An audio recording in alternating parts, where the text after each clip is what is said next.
In this video, I'm going to be giving you over 10 most important builder tips to create the best build for season 3. Whether you're a beginner or you've been playing, I know it was a huge Black Friday sale. Regardless, I'm going to help everyone out, and you don't want to miss these essential tips to not waste your money. Before the video begins, man, if you're new here, it's my third time fighting cancer. I'm going through the whole hair loss and everything right now, but I'm the best one-eyed gamer. I'm funny. Hey, show some love and support in the comments, and we're gonna go crazy. Watch this. Yo, do me a favor, bro. Take 2 seconds and just please press that like button. Gonna send it out to other people. Let's help each other out. Help me grow. Help other people making new builds. Save their money. We in this together, man. Let's get straight to it. The number one most important tip is maximizing your takeover. So if you look at this build, right, what's the weakest thing on it? You could say mid-range, you can say perimeter defense. Some people would even say speed with ball because they want that 94, or even speed if you want to be faster. So for me, honestly, the weakness is the mid-range. That's the most important thing I see, and then you got to choose which takeover you actually like. My favorite takeover in the game right now is blur because it's an instant blow by. So what I'm going to do is I'm going to look for a takeover with blur. So not this one because that gives you 3-point. I'm already going to be at a 99.3 with cap breakers, so I don't need this. That would be a waste. I'm gonna go all the way up here to mixtape, and this is perfect. It's gonna boost my mid-range, it's gonna give me ball hand, and it's gonna give me even more speed with ball. So once I get this, I'm going to be crazy fast. I'm getting immediate blow bys, and if I can blow by you every single time so you have to play back, and I have a 99 3 ball, like, do you understand how crazy that is? Versus if you choose a different takeover, like you can choose, some people there go like chef, like it's not bad at all if you want deep bomber, but I still don't feel like that's the best one. If you have a 99 3-pointer, you shouldn't choose chef, you should choose satellite. Why not get that speed in there too, instead of just 3-point midi and ball handler? Nah, man, get your mid-range 3 and your speed. Like, it's all about maximizing that takeover. This is just a center example. So with this is a 7-foot center, right, like a Giannis Wemby type of build. The weakest thing on these builds, because they're so tall, is the speed, because you're gonna have the rebounding. It's gonna be +5. You can even put this up just so you can see the full build done. So what I would do, I would choose a takeover that's going to make him faster. So the perfect takeover for bigs like this is make it rain. Once you get takeover, you're going to have a 77 speed, and it's also going to make you a better shooter with the 3-point and midi. For instance, if you was the other way around, let's say you didn't have as much rebounding, then you could put on glass gunner, and that's going to put up your 3 offensive rebound and defensive rebound. Just make sure you maximize your takeover. Since we're talking about takeovers, let's get to number 2. The best takeover abilities for all builds, starting from guards, are blur, because it's an instant blow by every single time. Whether you could go get a dunk and make him rotate, or you can get a midi, and deep bomber, just because it gives you that ability to shoot from so deep and they have to guard you and play you like a whole different game. For locks is vice. Do not use spoiler. Do not use anything else. The most important thing for you is to get those stops. So if you put on vice, you're going to keep making them play your guard and pick up the ball. For bigs, is see the future, make it rain, and blockade is a sleeper. See the future, that's if you want to jump out the gym, you want to grab every single rebound and throw people out the way. Make it rain, that's for those bigs who just trying to be as fast as possible and want to be a knockdown shooter. You already have to have high rebounding for it. And blockade is pretty much those old screens, bro.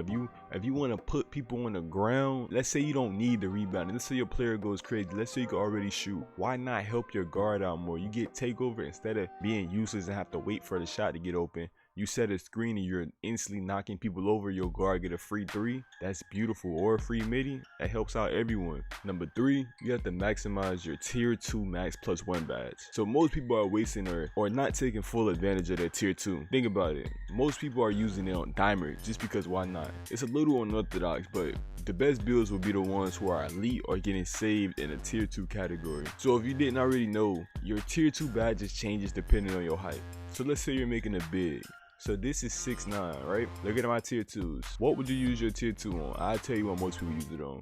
They either use it on brick wall. Most people movable will usually be higher, but if not, they'll throw it on that because why not? Rise up not a bad tier 2 if you have to stand it up for it. And 90% of people are just using dimer or post lock. But hear me out. What's more important than all of these? Stops in the paint. You want blocks. That's so. Now if you go to 6'8" and below, 6'8", 6'7", watch this. For tier 2, you get, where is it? I'm tripping. Boom, you get paint patroller, which means you can go lower on the block and potentially save you more attributes and still play as good as defense. Even if you went up to 93 to get this gold, you can put this to Hall of Fame, and now your tier 2 is a Hall of Fame badge. You get what I'm saying? Like, don't just put it on something because you don't have nothing else to put it on. Find that way to get that tier 2 on something that'll change your build dramatically. Here's another example. This was one of my favorite builds: 6'4", 94 midi, 87 post control.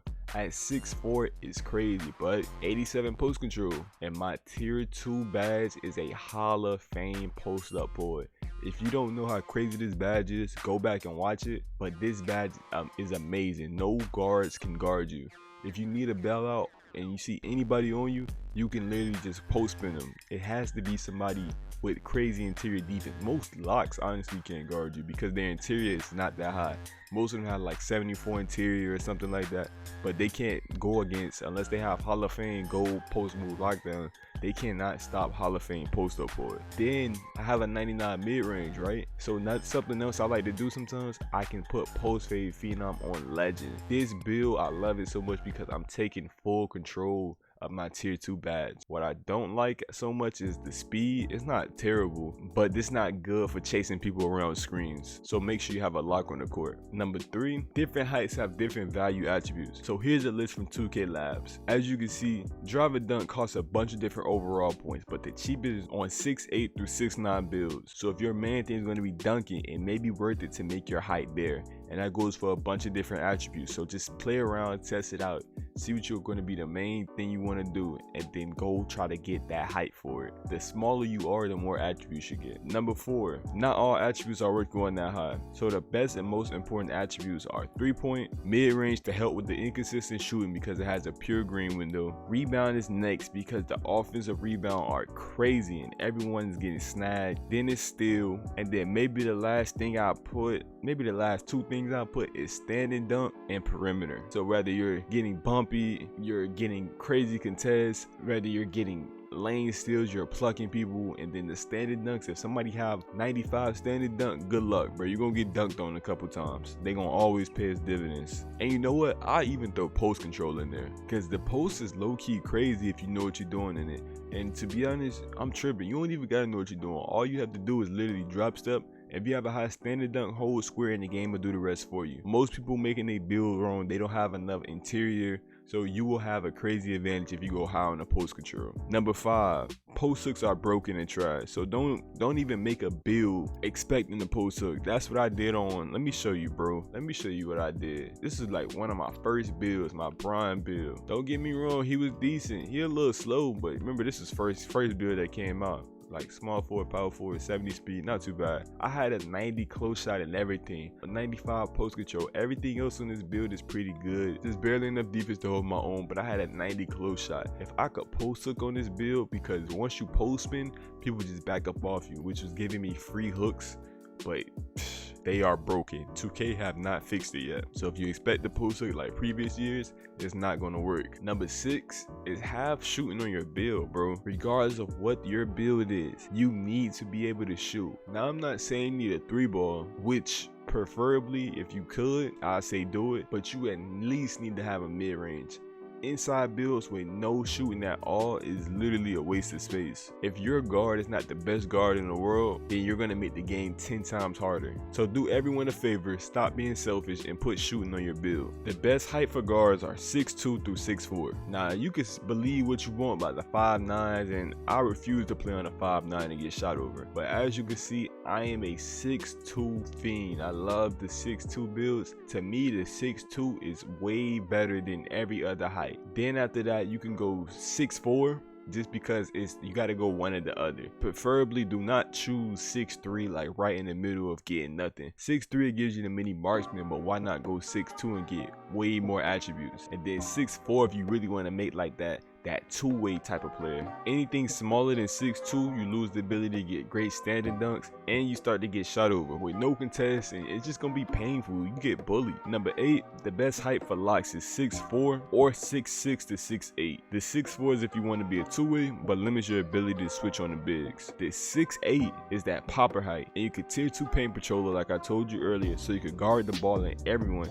but maybe too slow to keep up with those little guards. And the 6'6" is the in-between, so you're faster and can guard ball, but still able to switch on bigs that's not 7-foot post scorers. So anywhere between there, that 6'6" to 6'8" range, you gotta look at it. I'm not sure how fast 6'8" could be.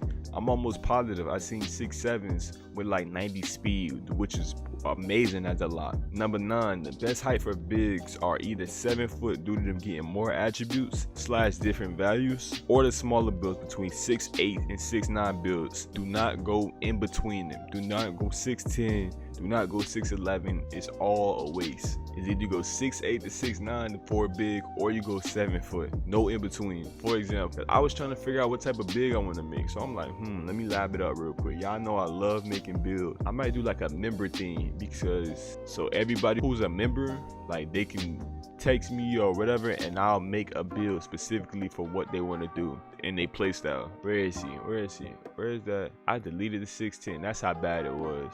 Alright, I just threw this build together in like 2 seconds just to show you an example. So let's say you go this build. Now I'm not saying, I didn't sit here and take my time and really sit here and try to like lab up a crazy build and nothing like that. It's just to prove a point. Let's just go down on here so y'all can say, oh, this build can't do this and that, and nah.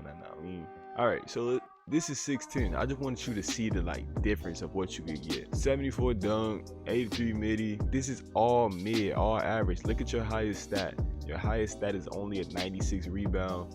Everything else is in the 70s. It's trash. Now let me show you a 7-foot build. Now this is a 7-foot build. If you compare the two, it is night and day difference. How that build only got a 96 D-board versus this got a 90 standing dunk, almost 90 midi, almost 90 interior, 94 rebound, and 91 strength. You see how I go from 190 to 4, and then you could do cap breakers on both, and this build can even dribble. This gives you the Giannis cross. I'm gonna make this build sooner. This is just like a little sneak peek, but I'm telling you, bro, do not go in between. You're going to be selling yourself. Number 9, quick tip, just keep your cap breakers in mind. Whether you got them already or you're on the way to getting them, you're going to get, depending on when you start playing, you're going to get +5 once you hit starter 3, and then you get +1 for hitting level 40. And if you've been playing, then you're going to have 7 cap breakers. Then at veteran 2, you're going to get another +5. That's just going to make you, what I feel like you should do, honestly, is once you get your cap breakers, you can remake your build in a better version.